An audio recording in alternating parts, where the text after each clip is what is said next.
మదనపల్లి పట్టణంలో ట్రాఫిక్ నిబంధనలు అమలు చేస్తూ ఉన్నారు.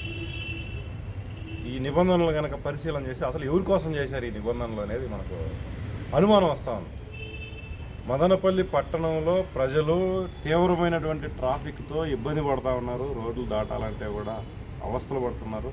వీటిని పరిష్కారం చేయడానికి అనేక మార్గాలు ఉన్నాయని చెప్పేసి సిపిఎంతో సహా వామపక్ష పార్టీలు, ప్రజా సంఘాలు, ప్రజలు అనేక మంది రకరకాలైనటువంటి సూచనలు, సలహాలు చేస్తూ ఉన్నారు. వాటిని ఏమీ పట్టించుకోకుండా ఏదో హడావిడి చేసేసి కేవలం ఆర్టీసీ బస్సులు మాత్రం 11 నుంచి సాయంత్రం 4 గంటల దాకా తప్ప మిగిలిన సమయంలో అంతా ఆర్టీసీ బస్ స్టాండ్కి వచ్చేటటువంటి బస్సులన్నీ ఇటు రాయచోటి, కదిరి, కొత్తకోట ప్రాంతాల నుంచి వచ్చే బస్సులన్నీ రింగ్ రోడ్లో నుంచి రామారావు కాలనీ మీదుగా బస్ స్టాండ్కి రావాలని, అదేవిధంగా బస్ స్టాండ్ నుంచి అదే మార్గంలో తిరిగి వెళ్ళాలని చెప్పి మార్చారు. ఏం ప్రయోజనం దీనివల్ల? మొత్తం స్కూళ్ళకు వచ్చేటటువంటి విద్యార్థులు, లేకపోతే మదనపల్లి పట్టణం నుంచి ఇతర ప్రాంతాలకి స్కూళ్ళకి వెళ్ళేటటువంటి ఉపాధ్యాయులు, ఇతర ప్రాంతాల నుంచి హాస్పిటల్కి వచ్చేటటువంటి రోగులు, కూలీ నాలీ చేసుకునేటటువంటి పేదలు, వీళ్ళు తీవ్రమైనటువంటి అవస్థలు పడుతున్నటువంటి పరిస్థితిని సృష్టించారు. ఎవరి కోసం చేశారు ఇది? అధికారులందరూ, జిల్లా ఇప్పుడే ఏర్పడింది, జిల్లా అధికారులందరూ కలెక్టర్, ఎస్పీతో సహా అధికారులందరూ ఇతర ప్రాంతాల నుంచి మదనపల్లికి రావాలి కాబట్టి, వాళ్ళు వచ్చినప్పుడు ట్రాఫిక్ ఏమాత్రం ఇబ్బంది లేకుండా ఉండాలి కాబట్టి, అందుకని ఉదయం నుంచి 11 గంటల దాకా ట్రాఫిక్ ఆంక్షలు అమలు చేస్తారా? సాయంత్రం వీళ్ళందరూ తిరిగి వెళ్ళాలి కాబట్టి 4 గంటల నుంచి మళ్ళీ తిరిగి అమలు చేస్తారా? ఇదేమన్నా ఉపయోగమా?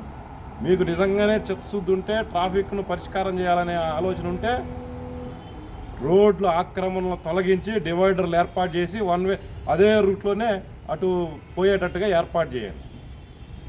వాస్తవంగా ఈరోజు మన కదిరి రోడ్డు ఎంత వెడల్పు ఉంది, ఎంత ఆక్రమణలకు గురైంది, దీన్ని ఎందుకని మీరు తొలగించరు? సిటిఎం రోడ్లో చింత చెట్లు తొలగించేశారు, అయినా సరే సగానికి పైగా రోడ్డు ఆక్రమిస్తున్నారు. ఎందుకని చిత్తూరుకు, పుంగనూరు రోడ్లో పోయేటటువంటి బస్సులని అదే రూట్లో మీరు డివైడర్ ఏర్పాటు చేసి అమలు చేయరు? ఇది మాత్రం చేయరు. అంటే ఇక్కడ రోడ్లు ఆక్రమించుకున్నటువంటి వాళ్ళకి మాత్రం ఎలాంటి నొప్పి జరగకూడదు, వీటి నుంచి ప్రజలకు మాత్రం తీవ్రమైనటువంటి అవస్థలను కల్పించే విధంగా ఈరోజు ఇవి కనపడతా ఉన్నాయి. మీరు దేన్ని కంట్రోల్ చేశారు? చాలామంది ఇప్పుడు రాత్రిపూట బస్సు దిగాలంటేనే చాలా ఇబ్బందిగా ఉందని చెప్పి వాపోతున్నటువంటి పరిస్థితి ఉంది. ఆటోలు అందుబాటులో లేవు, ఉన్న ఎక్కువ ధరలు పెట్టలేనటువంటి పరిస్థితి. పోనీ టౌన్ సర్వీసులైనా నడుపుతున్నారా? టౌన్ సర్వీసులు ఏర్పాటు చేయరు, ఏమి సౌకర్యాలు కల్పించరు. ఎన్ని కాలేజీలు ఉన్నాయి? ఈరోజు నేరుగట్టి వారిపల్లి నుంచి స్టార్ట్ చేస్తే వివేకానంద హై స్కూల్కి పల్లెల నుంచి ప్రజలంతా వస్తూ ఉన్నారు.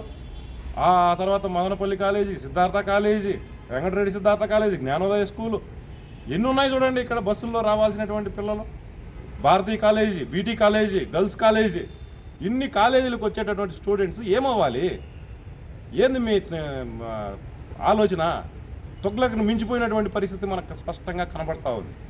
తక్షణం మీరు చేయాల్సింది ఏంటంటే, మదనపల్లి నుంచి ఇతర ప్రాంతాలకు పోయే బస్సులు ముందులాగానే యథాతథంగా బెంగళూరు బస్టాండ్ నుంచి ఎన్టీఆర్ సర్కిల్ మీదుగా, నేరుగట్టి వారిపల్లి మీదుగా బయట పోవాలి.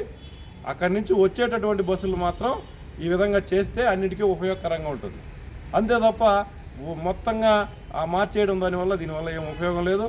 రెండోది, తక్షణమే చేయాల్సింది రోడ్ల ఆక్రమణలు ఏర్పాటు చేసి తొలగించేసి ట్రాఫిక్ సిగ్నల్స్ ఏర్పాటు చేసి బస్సులన్నింటినీ కూడా ప్రజలకు అందుబాటులో ఉన్న విధంగా చేయాలి.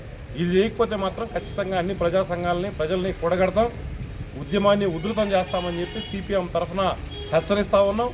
ట్రాఫిక్ సమస్య పరిష్కారానికి చిత్తశుద్ధితో అధికారులు, ప్రజాప్రతినిధులు పనిచేయాలని సిపిఎం తరఫున హెచ్చరిస్తూ ఉన్నాం.